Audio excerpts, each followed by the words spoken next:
Pour moi, l'immobilier est quelque chose de vivant, qui a vocation à être transmis.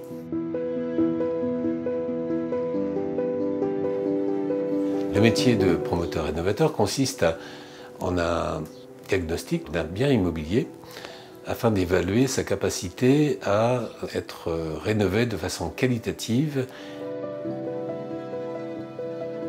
C'est l'histoire d'un petit groupe familial qui aujourd'hui opère sur la région. Nous agissons dans le domaine de l'immobilier. À l'origine, aujourd'hui, ça remonte déjà à 1988. Il y a eu un investissement immobilier qui a été le début d'une série. Et ça m'a donné l'occasion d'expérimenter, de vivre différents types d'investissements, dont des dossiers de rénovation d'immeubles.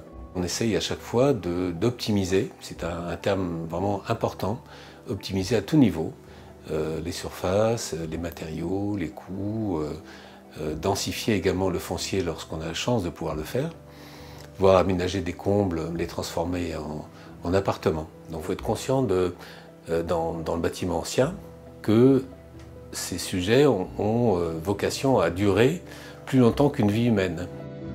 Chaque période a sa méthode de construction. Il faut l'analyser, en tenir compte et ensuite passer cet immeuble vers une nouvelle génération, une nouvelle vie pour ce bien immobilier.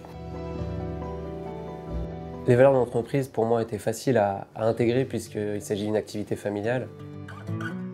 Aujourd'hui, on travaille sur des biens anciens qu'on réhabilite et qu'on recycle, justement pour transmettre ce patrimoine breton. Le fait de travailler sur le Pays Malouin est quelque chose qui me tient à cœur aussi, puisque c'est là dont je suis originaire. On est un acteur économique à part entière. On ne fait jamais un bon dossier immobilier seul. On a besoin de bons partenaires sur le plan des conseils, des juristes comme notaires, avocats, des financiers privés, bancaires, mais aussi techniques avec un géomètre expert, un bon coordinateur de travaux, un architecte, également de fiscalistes, puisque l'intérêt de l'immobilier, c'est aussi trouver les leviers d'optimisation qui vont permettre à des investisseurs de retrouver une valeur qui va se maintenir et s'améliorer dans le temps.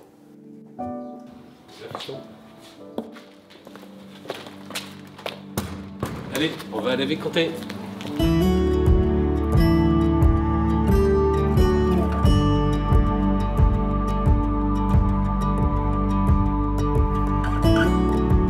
En fait, on a rencontré Monsieur Jouff qui est venu nous voir à l'agence en nous disant qu'il manifestait un réel intérêt pour le manoir de la Vicomté et ainsi que tout son parc et qu'il envisageait un projet justement de parcelliser le parc et de faire un projet cohérent, pas forcément dense, très en respect de la nature, de l'environnement. La partie dont Fiji Invest s'occupe concerne la partie nord d'un site qui fait en tout 4,5 hectares. Fiji Invest va partir sur un projet qui consiste à permettre à des acquéreurs de disposer d'une maison dans un parc. Et bien, au final, sur le terrain, on va retrouver 11 lots libres de constructeurs, de maisons individuelles. Et on va retrouver 2 lots en fait, groupés sur de l'accession et sur des opérations d'habitat intermédiaire. Et l'ensemble des acteurs, nous sommes 3, ont choisi de collaborer à un projet global avec une entreprise spécialisée. Ce qui était important dans ce projet, c'était de préserver la nature environnante, de prioriser l'environnement et de mettre la biodiversité avant le bâti, puisque j'étais le premier à venir, avant même les architectes pour la construction.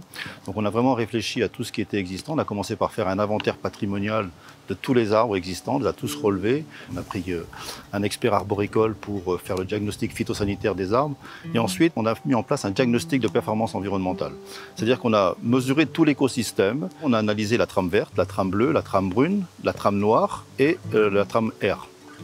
Donc une fois qu'on a analysé tous ces éléments de l'écosystème, eh bien on a mis en place une conception éco-paysagère. On ne se contente pas seulement de préserver ou de restaurer la biodiversité, mais l'objectif était de faire un projet à biodiversité positive, voilà, d'améliorer tous les éléments. On a travaillé sur des noues paysagères, donc toutes les eaux vont être récupérées par des noues paysagères, vont venir se déverser dans un bassin de rétention, et on a profité donc de ce bassin de rétention pour en faire un poumon vert, pour en faire un lieu de vie. Le souhait de François était que ce site soit labellisé, label signature biodiversité.